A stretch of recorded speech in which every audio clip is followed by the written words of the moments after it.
Welcome, everybody, to our Thursday Talk series. And we're so glad you can join us today. So today's topic is how to break unhealthy habits.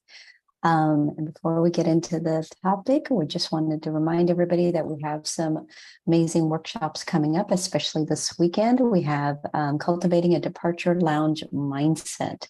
Very interesting title. So hope you can drop in and actually step into that class and just understand how to really prepare for your departure. So I thought it was a really interesting topic. And also for everybody that's on YouTube and Facebook Live, welcome. And if you're on Zoom, every week we see you. And thank you so much for joining us.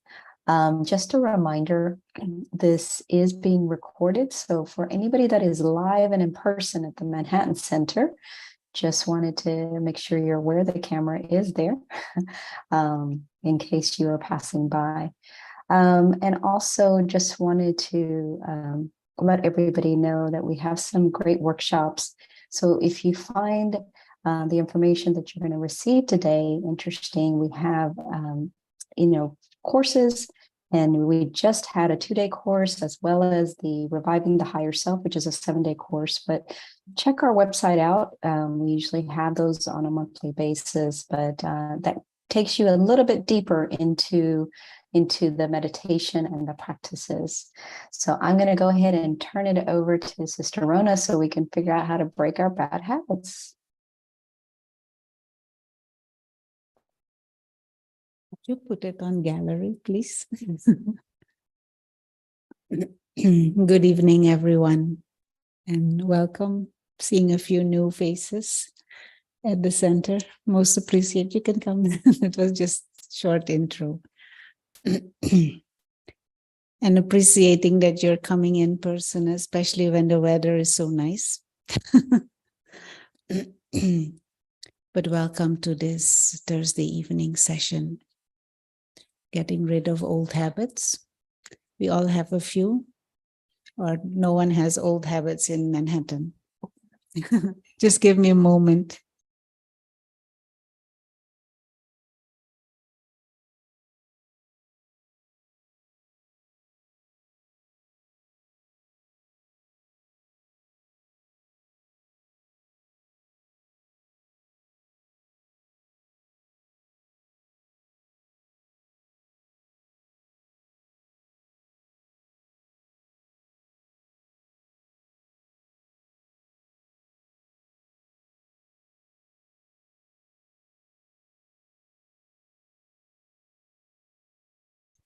Sorry for that. I had to open the door. Maybe we can start with a moment of silence and a moment of reflection. And in that reflection, just reflect on this idea of old and new habits. What are some of those habits that are obstructing you? And what are some of the habits that you would like to emerge?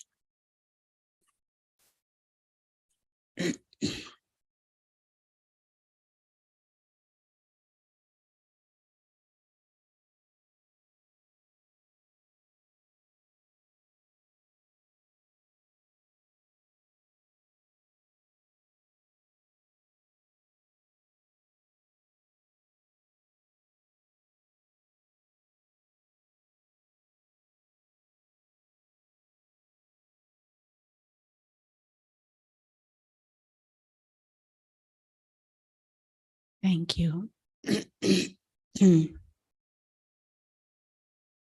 So is there anyone who doesn't have any habits that they want to get rid of? This happens in America. Old habits that are bothering. So before we can change habits, what might be a useful thing is to begin to understand how we create habits. how our psyche works, how does our mind work, and how are tendencies formed in us, and what are the inputs of those tendencies, and what are unhealthy tendencies. And why do we go for unhealthy tendencies? Because if there are unhealthy habits, at some stage we created them. They did not just fall from the sky. Why did we go for that? And what makes us now want to let go of them? And there is a simple anecdote that I would like to share before we go into the dynamics of this. And this is of a fish. This fish swims with his mother. And then there are fishermen on shore, at the shore. And the fishermen, their aim is not to give happiness to the fish. That is not their aim. They are there to fish, to get the fish out of the water and to either sell it or eat it or whatever. But the fish will not just go to the fisherman and say, "Here I am, come, you can take me." So these fishermen have to deceive the fish to get them to come to them. So what do they use? They use a bait. And how does this bait look to the fish? Attractive and yummy. Attractive and yummy. But behind is a hook. Understand? So the aim of that bait is to attract the fish, but then to catch the fish. That is the aim. Now, some fish, they are smart and they say, "I'm not going there." But some fish, they think heaven has arrived. And they bite, swallow, and they are in heaven for 2 seconds. Then heaven finishes. And then to get off the hook is not so easy. And even if they can manage to get off the hook, they cannot get off without a wound. And habits are like this. Unhealthy habits are like this. They are formed by this attraction and this yummy. But then when you're on the hook, they're not so nice anymore. And then to get rid of them is another hassle. So what is it? What is required to not get into these funny habits? What does that fish need to not get deceived by this yummy, attractive looking, flashy bait? What does the fish need? Self-control? Sustenance? It needs, the fish needs knowledge. The fish needs wisdom. The fish needs the power to discern that this is not actually yummy, attractive food. This is a bait. He needs discernment. And even if he is hungry, if he has discernment power, he will not go. Even if he's very, very hungry, he will not go. Let's say this is a hot day, you are very thirsty, and someone gives you a glass with poison. Will you drink it? No matter how thirsty you are, you will not drink it. Because you understand, this is not really in my benefit. So what the fish need is discerning power, needs wisdom to discern. When it is on the hook, what does it need?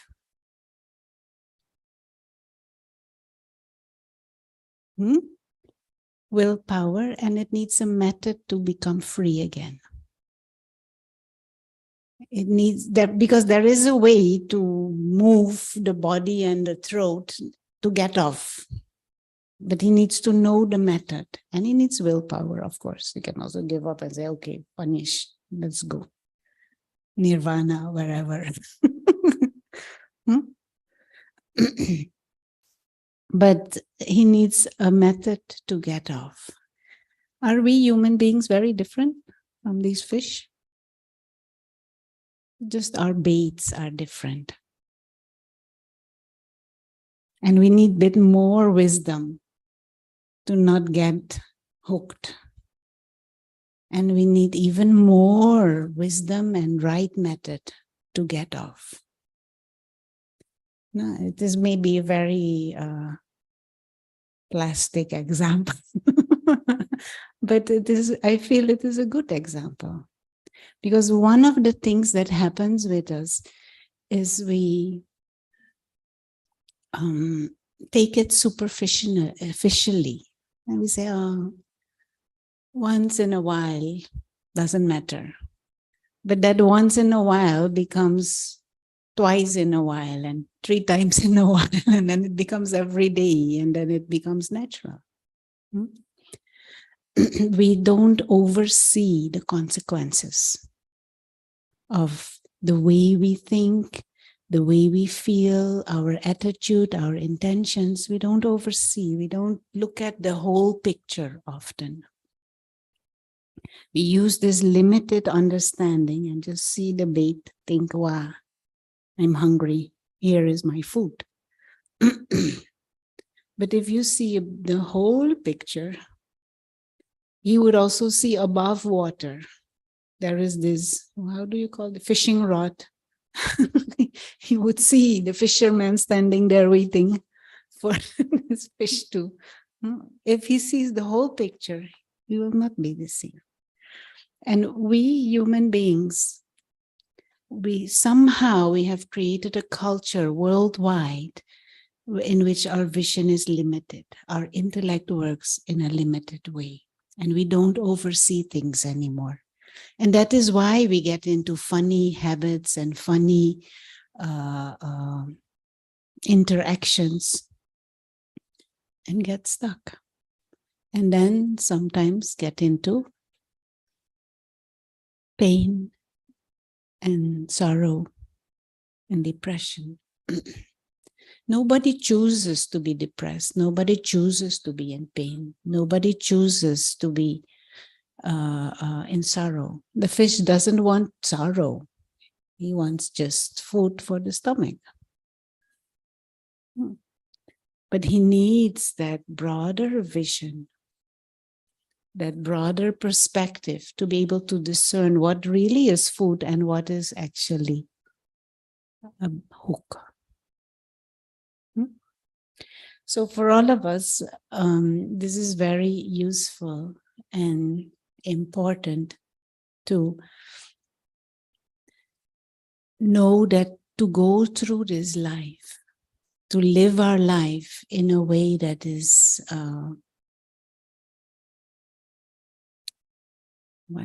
satisfying, in a way that you feel content, in a way that there is certain harmony. We need wisdom. Because this world, it is actually a game, you know? You feel it is a game? But you need to play the game right. And you need to know the rules of the game. And you know, when some of these games, they have traps. And the whole game is to not get into the trap. You know, or in sports, you know, the hurdles, they have to take the hurdles. You have to go across the obstacles. So this big world, this whole physical world is like that for us. We need to know how to play the game. But if we don't have that broader perspective, that wisdom to deal with it, we get into habits that are detrimental for ourselves. And we lose the game. And losing the game just means you're not experiencing your own full potential, your own higher potential. You're not experiencing the innate nature of the self, which is peace, which is love, which is freedom, which is equality, enthusiasm, and you lose the joy of the game. We'll go over to the board and try to illustrate a few things.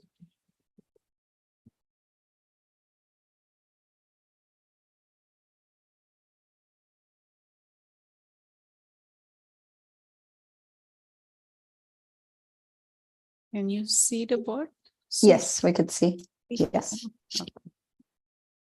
You can shift if you want to so that you can see the board a bit better. So let's take a simple habit so that it is easy to understand the dynamics. Have any simple habits?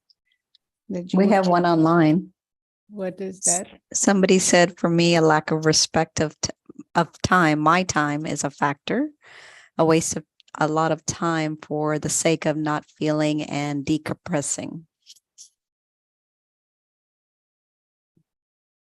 Watching that was I think probably like maybe on YouTube or TV, or just wasting time. Wasting time. Mm-hmm. That is not so simple, but that is a bad habit. Yes. Wasting time, loitering around. But maybe we can take a simpler habit and you can apply this to that. So where does this, let's take a habit of eating chocolate. Where does that habit starts? What happens? Childhood. Mm-hmm. And what happens in childhood? You try it for the very first time. Actually, what first happens is it is offered to you. It is offered to you. You see it, maybe, probably, you see it.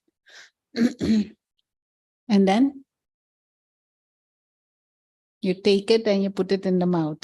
Then you taste it. Yeah. Yeah. So what is involved in those first steps? Curiosity. I don't know how to draw, but I like sketching. So what is happening there is, this is a bit difficult.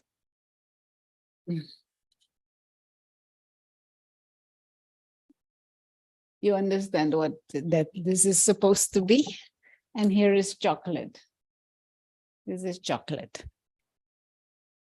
So do you see the chocolate? And then the chocolate goes in the mouth, taste. This is what is happening. So the sense organs are involved. The senses see something, thought comes, oh. And then it put in the mouth and it tastes sweet. What happens next?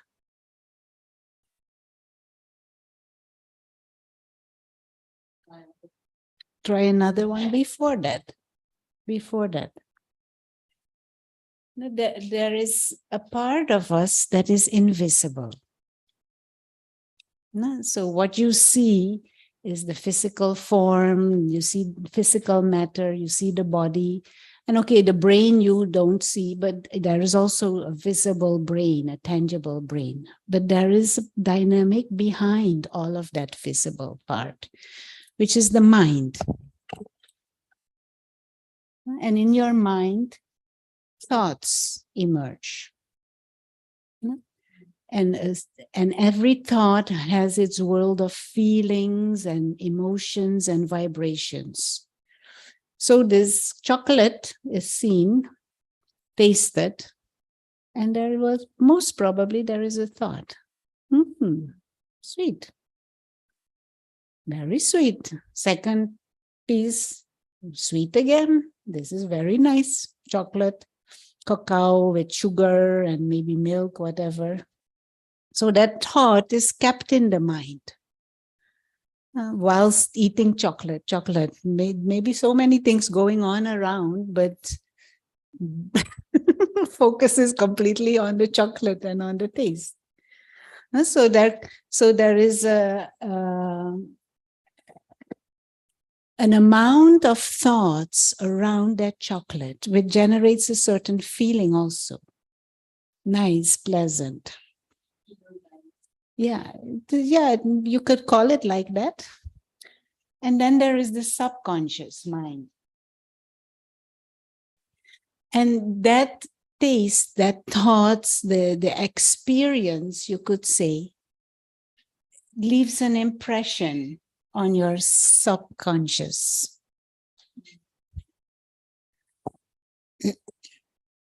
Yeah, it leaves an impression.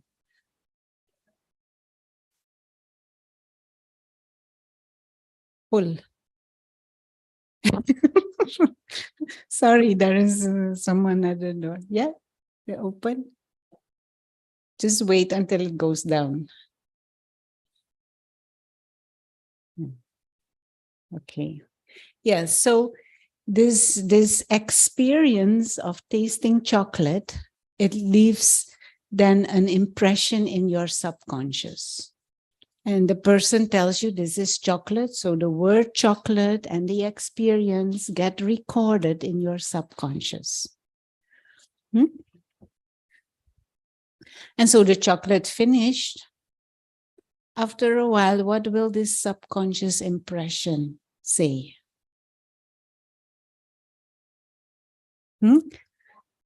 So this subconscious then shoots a thought to the mind. I want another chocolate. And then there is another faculty that we have inside. Hello, welcome. Come and join us. Just one request. We do take off the shoes on the carpeted areas. Yeah, but you feel free to come in. And then there is another function within the psyche. And that function is called the intellect. And our intellect is our discerning power. Now, one of the functions of the intellect is to discern. One of the functions of the intellect is the wisdom with which we live. And so this thought now comes, I want another chocolate. And this intellect now has to decide, shall I use this body to go and get another chocolate or not? But this impression here says, yes, yes, very nice chocolate. Yes, yes, very nice chocolate. So the intellect is persuaded, and then the body is used to go get another chocolate. Again, we see the chocolate. Chocolate goes in the mouth. Tasting, experiencing. So the mind is again filled with that experience of chocolate. The feelings of sweetness, nice, you feel pleasant, maybe whatever, you feel excited, feel full, whatever, some chocolate. What happens in the subconscious? This impression of chocolate gets stronger. And there may be many other impressions, but this one is getting fed, so it's getting stronger. And stronger this impression in the subconscious, more it can shoot thoughts of chocolate into the mind. And so before you knew about chocolate, there were no thoughts in the mind. But now, morning chocolate, lunch chocolate, afternoon chocolate, evening chocolate comes in the mind. But solution is easy, no? What is the solution? You go get another chocolate, no? Then this impression again grows stronger.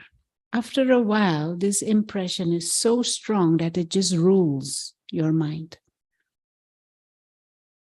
You're at work, you can't focus because you want chocolate. Whatever you're doing, you're thinking where to get chocolate. After a while, you just hold chocolate in your bag, eating chocolate all the time. This is the fish who is after the bait, getting his bait. So what happens now after a while? Yeah, habits. It is a habit already now. After a while, there doesn't even have to be a conscious thought anymore. Automatically in the morning, first thing you grab is chocolate. All the time there is chocolate around. I'm exaggerating, maybe, I don't know, but maybe, but just to get the dynamics right. So after a while, what happens? Your weighing scale goes up a few kgs. After a while, the doctor tells you, wait a minute, this is not good direction you're going in. After a while, maybe even some diabetes, whatever. So now the hook is there. And the sorrow and the pain starts. And the problems start. So then the doctor tells you no chocolate anymore. So what to do now? This thing is firmly nestled in your subconscious and is demanding chocolate. This urge is coming. Can't stop it anymore. There's now a craving, a longing. Deeper inside, you think, I can't be without chocolate. Chocolate is my life and my world. Without chocolate, there's nothing useful to my life. Does this happen in New York City?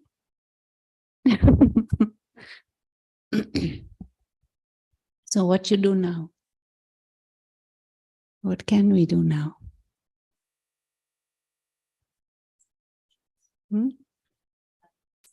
Repattern the subconscious, very good. Two things need to be done. No?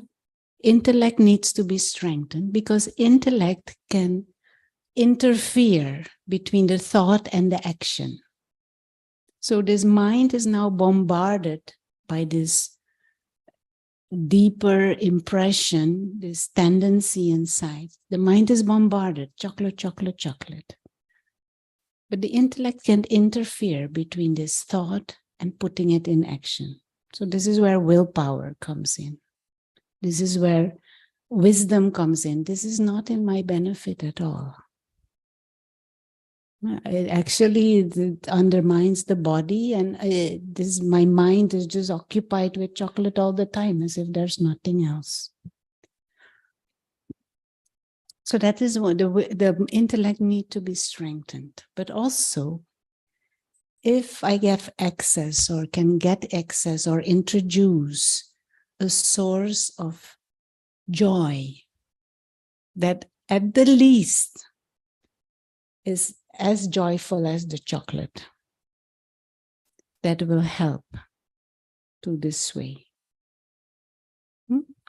Otherwise, it is just cold turkey, kind of have to sit through it, and not a very pleasant, but you can still being motivated by what is healthy and what is not healthy. But if you expose the mind to higher joy, to higher happiness, then it becomes easier to drop old habits, unhealthy habits. And this is where meditation comes in. This is where spiritual wisdom comes in. When we get access to a source that brings higher experiences, a higher form of peace, a higher form of love, a higher form of joy. And more we experience that, unhealthy habits, they won't pull us anymore. Anyone want to say anything? I'm seeing all kind of things in the chat. Does this make sense?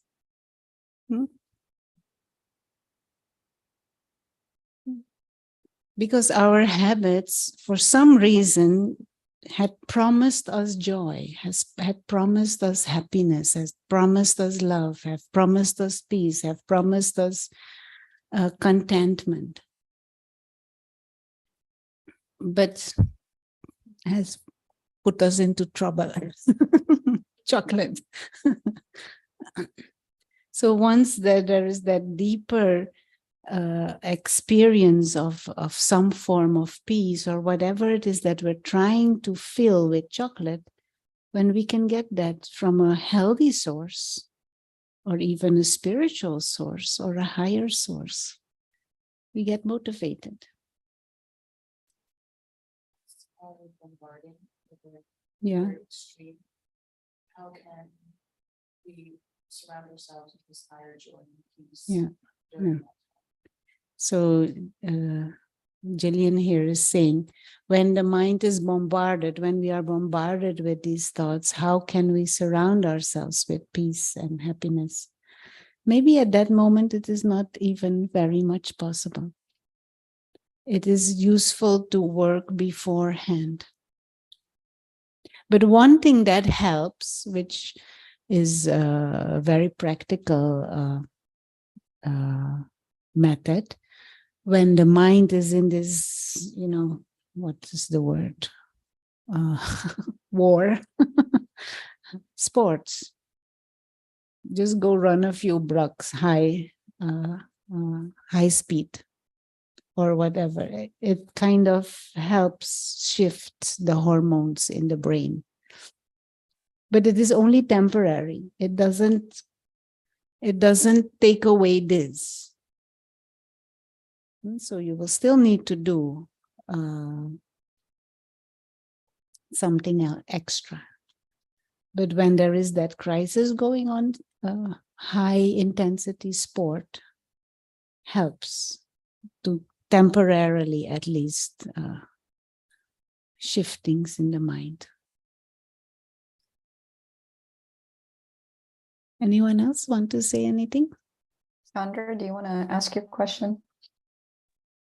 Oh, I could, I guess. So I was referring to a really bad habit I have, that at this point is kind of triggered just by any time I'm holding my phone and looking at my phone, phone games. And for me, it's I guess it's relaxing, but it's very time consuming. Yeah. This was same as what was initially given as an example, wasting time.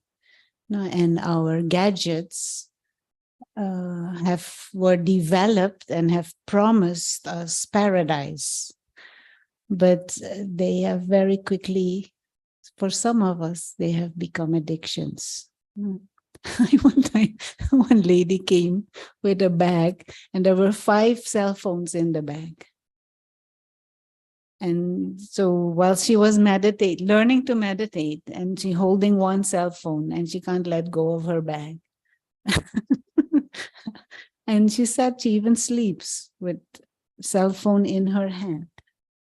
I mean, this is extreme, but kind of interesting dynamics to see how we can get so attached to this. So there are 2 things that the human mind has grown addicted to. And that is size, something big impresses us, and speed.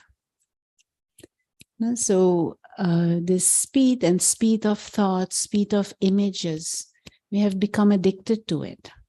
And entertainment, and especially computers and gadgets these days, they offer that quick, speedy, different images, new information. So our mind is, from the outside, bombarded with different images, different stimuli all the time.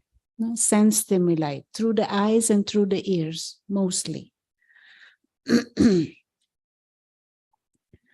This is blunting the intellect and exhausting our mind. And it will definitely require willpower to stop that. But also, like I said, a deeper motivating factor, if there is something else that touches you in a deeper and higher way, to transcend the pull of lower pleasures, it is almost needed, I feel, to expose yourself to higher joy. And but we need also this motivating understanding. Now, for example, compared to chocolate, the reading, the reading of a good book is a higher joy than chocolate. A good book also empowers you. You learn something new, your vision broadens. It can help even build a deeper sense of self-respect. All of that chocolate cannot do. Chocolate just gives you instant pleasure and then guilt. Maybe even. No, or the joy of helping someone who is in need. That is a higher joy than chocolate. Using your time and your life and your actions and your skills for upliftment of others. This gives a deeper and higher joy that is healthy compared to the joy, the pleasure of chocolate. And so involving yourselves in higher forms of joy is what essentially fills the deeper need within us. Then when there is chocolate, it's fine. No chocolate is also fine. Because you're not needing chocolate to feel good. You feel good already. And in the context of spirituality, even broader.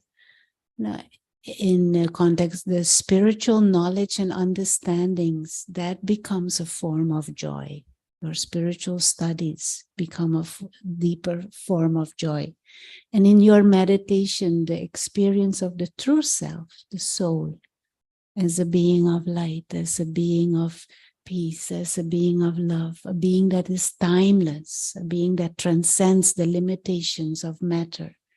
Those experiences are higher joys of the experience of the connection and the company of the Supreme Soul, soul to Supreme Soul, and the refined emotions that you experience in that.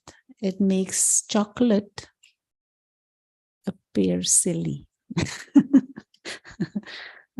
Chocolate will be there, and you might even eat it, but to feel that that is happiness, it will appear silly because you have an experience of something more refined.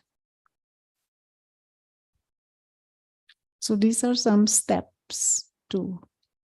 But it is not that you can just take a pill or come to a lecture and then all the old habits finish. It requires what did you say? Reprogramming of the subconscious. I think someone on Zoom wanted to say something. Yvette had a question earlier. I don't know if she still does now. And then Varsha has. It wasn't a question. It was just so the way I was dealing with grief was eating. And eating, and I've been fit and healthy all my life. I was the same size just about all my life.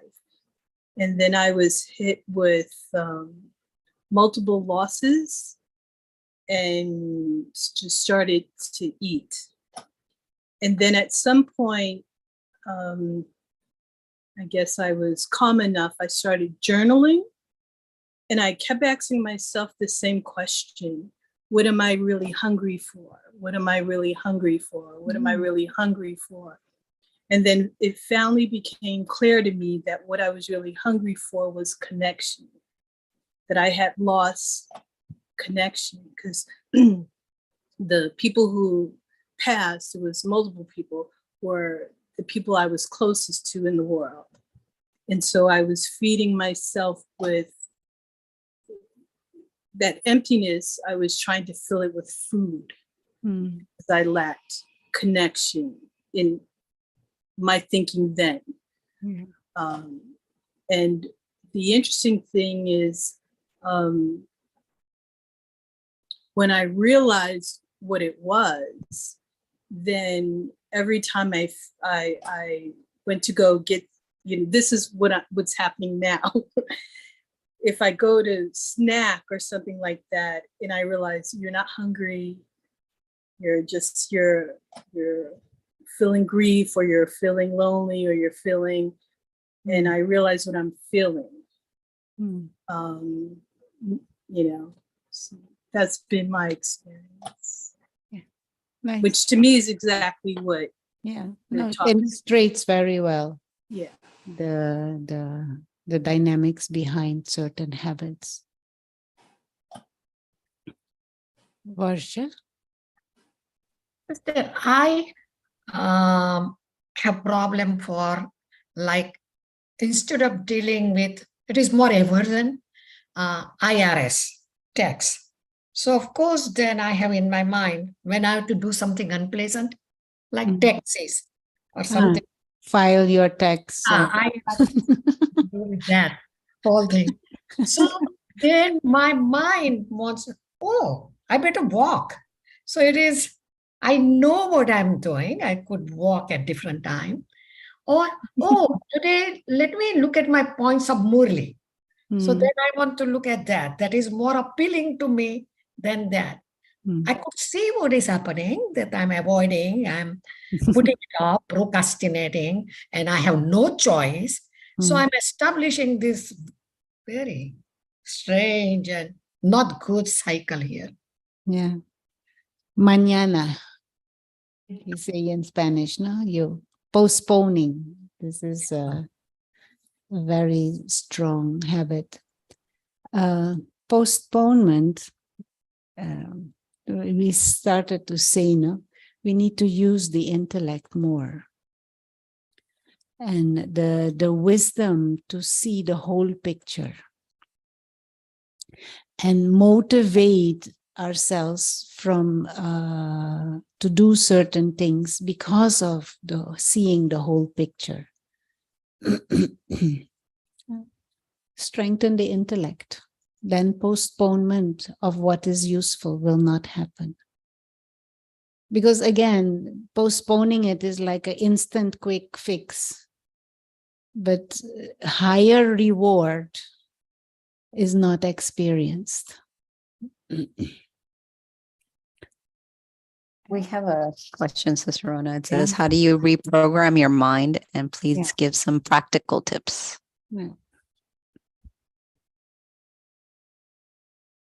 Like I said, this is just a lecture. Reveal all the dynamics in 1 hour. I will share some thoughts, but if truly you want to understand your inner dynamics, we call this our inner kingdom. Our mind, our intellect, our subconscious, and the tendencies, and the sense organs, how it all works with the body, the experiencer. This is like your inner kingdom. How that works and how that relates to the outer world and how you can even go beyond all of that. I would suggest you to check out some of our courses. There is a 2-day meditation course. There's a 7-day meditation course where these things are explored in a bit more depth and detail. But we can give it a shot for now to get some ideas.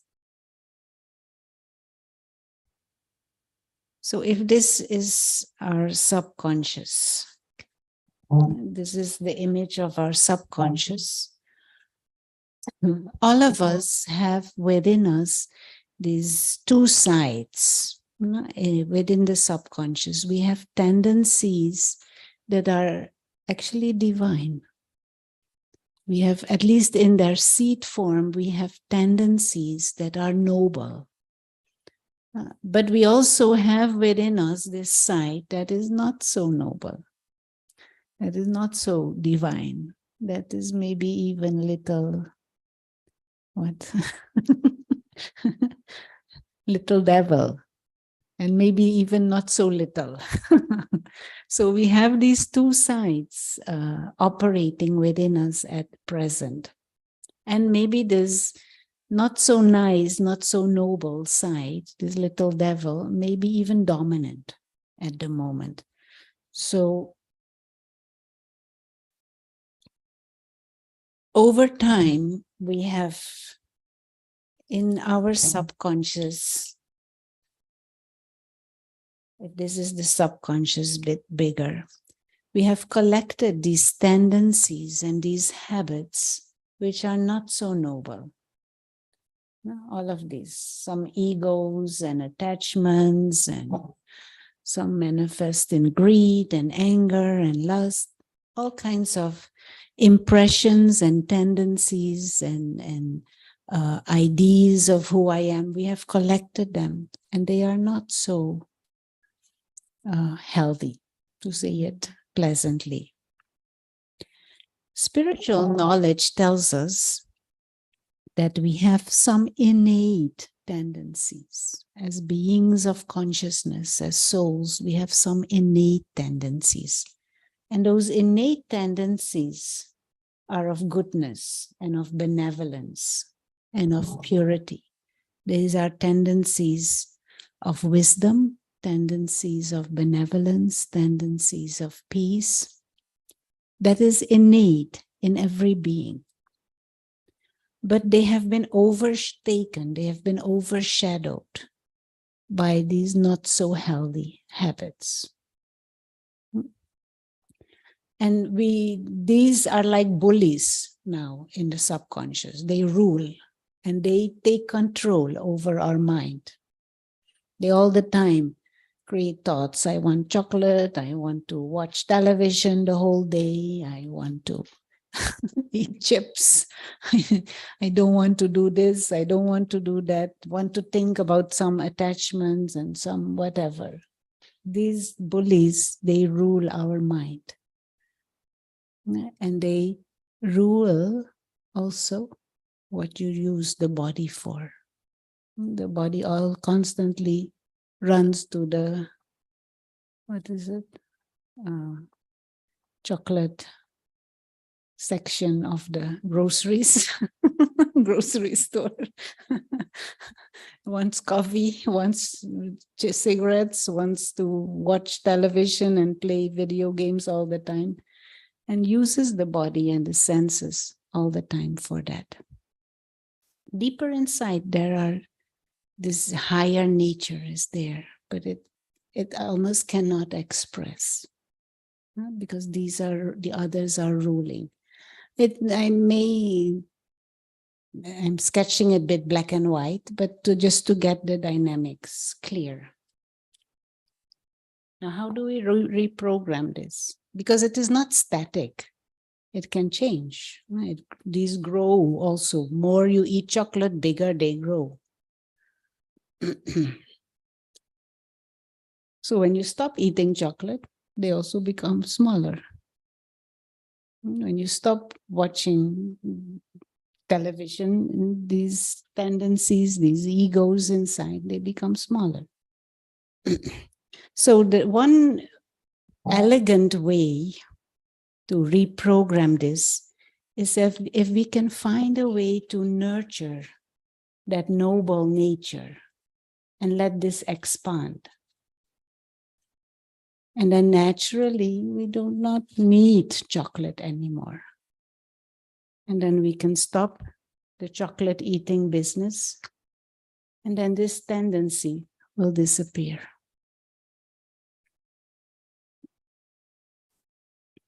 Now, how do we do this?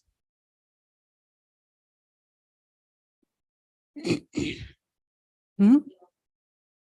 Yeah, divert the mind. Yeah.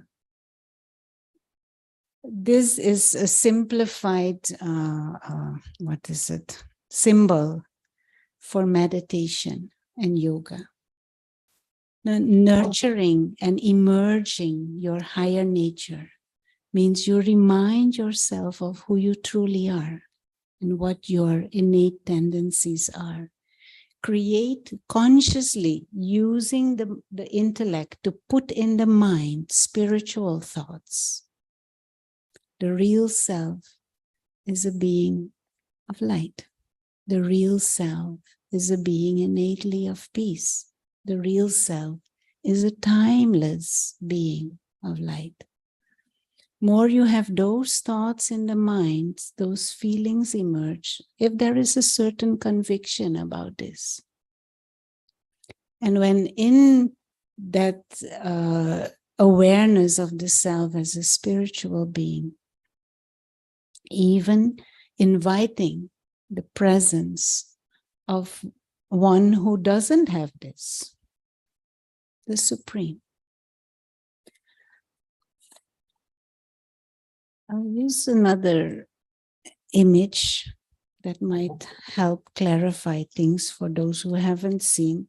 So this is the body with the sense organs. And the body is in the world of matter. There are others around. There are objects, a house, there are dollars. There is our famous, what is that? Your cell phone. There is sports,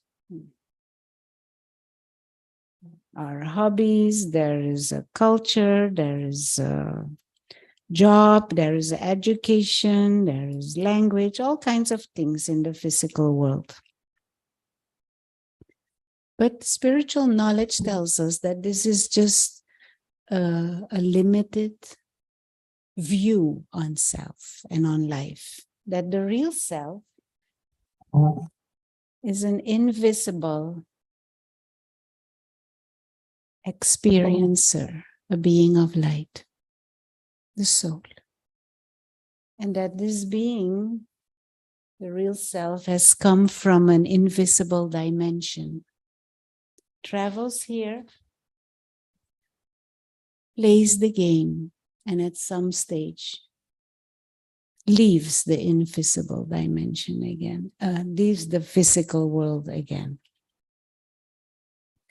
Now, in meditation, or at least this technique that we practice here with the Brahma Kumaris, is to shift the awareness from seeing the self as a bodily being to understanding the self as a spiritual being and the body as a vehicle.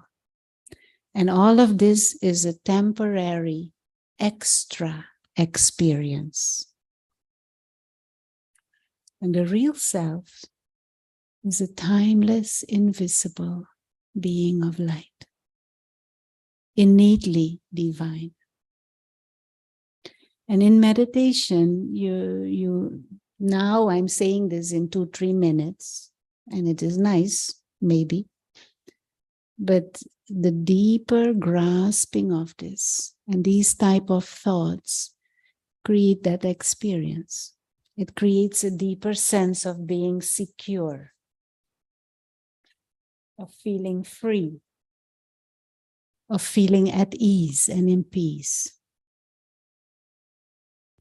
And these are the feelings we long for. This is what we're looking for when we are eating chocolate.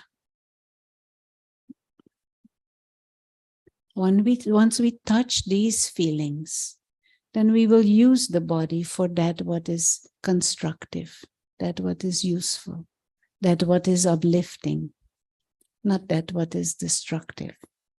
And more we create these thoughts and act based on these thoughts, different impressions are reinforced. These impressions are reinforced. If we connect our mind with the Supreme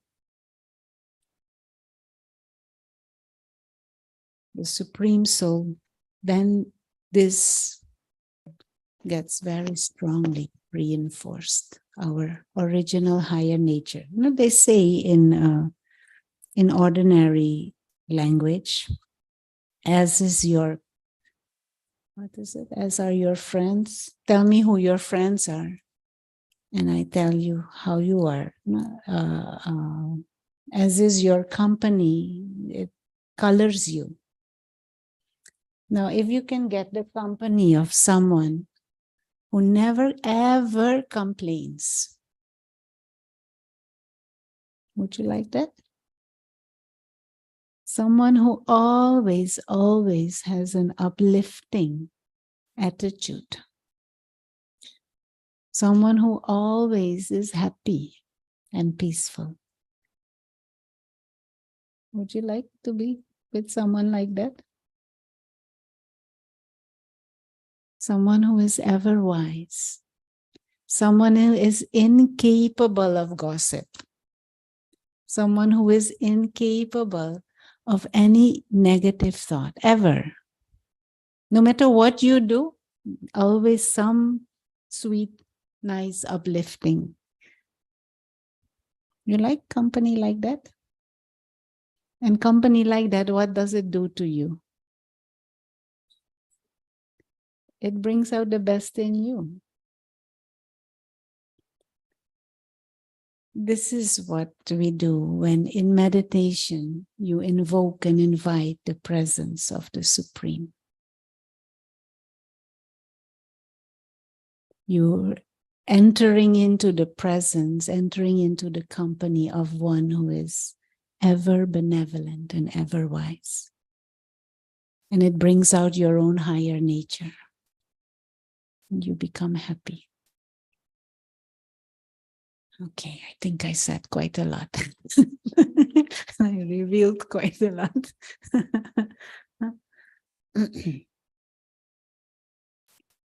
Anyone want to say anything?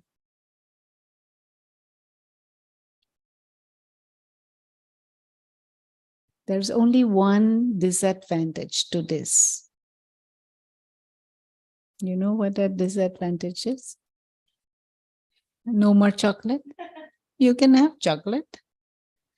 You might not choose for that because you have higher chocolate. But you can take chocolate, but it will not get you addicted anymore. What is the other disadvantage? No, actually the only disadvantage to this. No one can do it for you.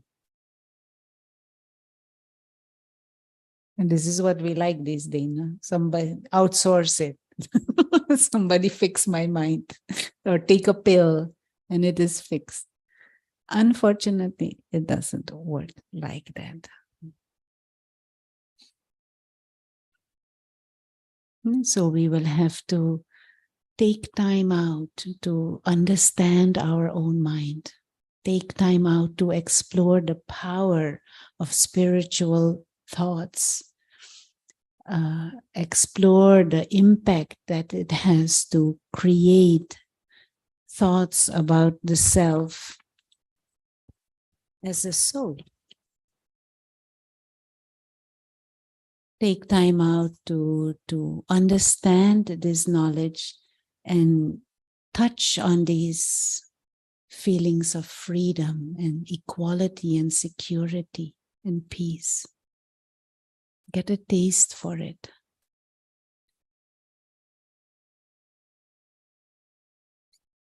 And then the old habits will appear silly.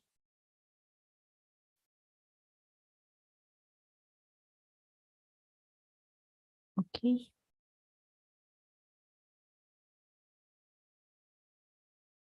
Would you like to say something? No? Okay. Maybe, I don't know, Suja, you want to add anything, and then we'll close with some. Yeah, if anybody wants to know how to unpack some of those old habits, you can go to the workshop this weekend on cultivating a departure lounge mindset. So you might be getting some tips on how to do that. Mhm. And it's from 10 o'clock to 11:30.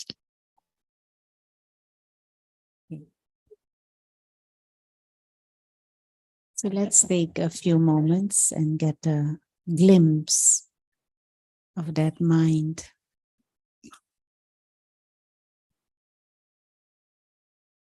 That is more inwardly oriented.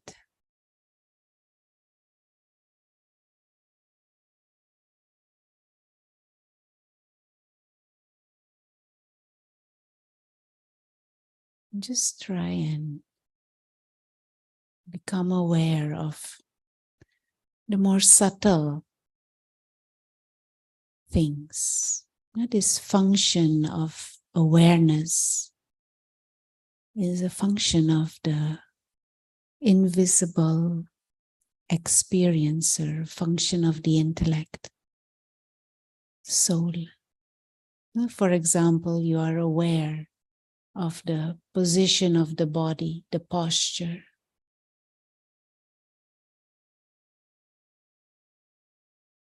You are aware of the atmosphere in the room. You are aware of the presence of others. Now, in the same way, create that more subtle awareness of your existence as an invisible being of consciousness. The one who is creating thoughts, the one who is having experiences and feelings, is not the body, not even the brain, but the being that is operating the body.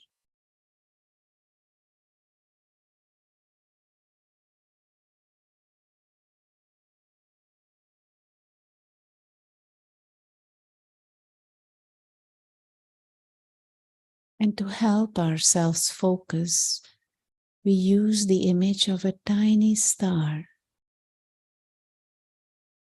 to indicate the inner being, the real self, the soul. Timeless living light.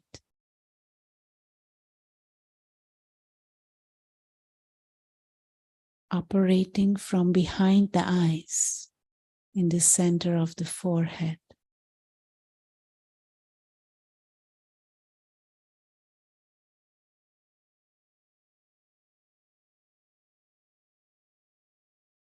This is the real self.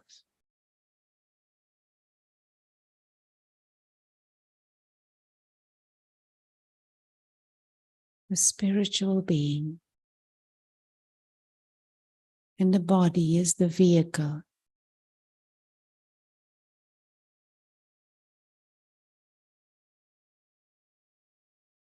Pure, timeless,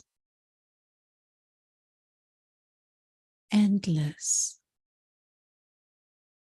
living light.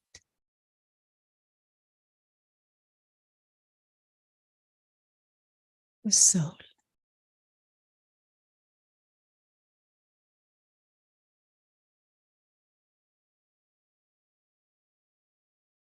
Tiny sparkling light. Free.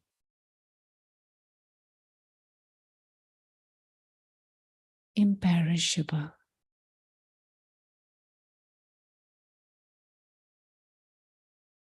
A being of peace.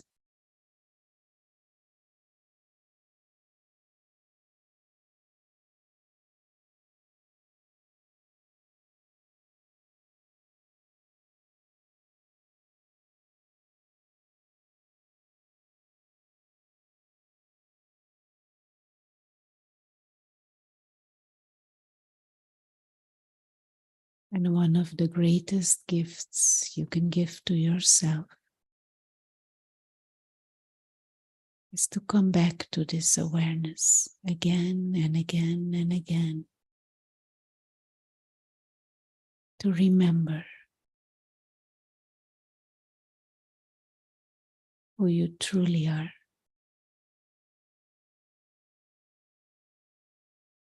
And emerge your higher nature.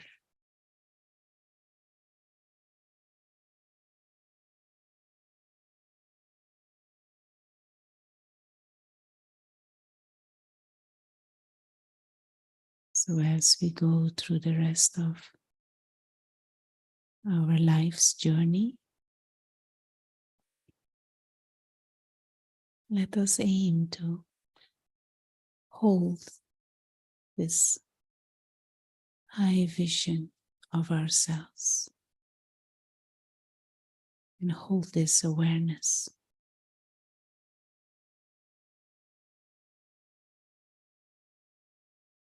Whilst being in sound and action.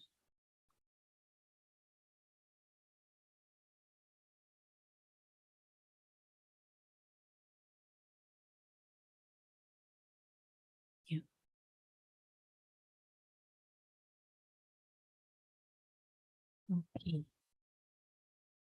Have a good evening if you're in this time zone. And hopefully we'll see you again soon, either through cyberspace or in person at the center.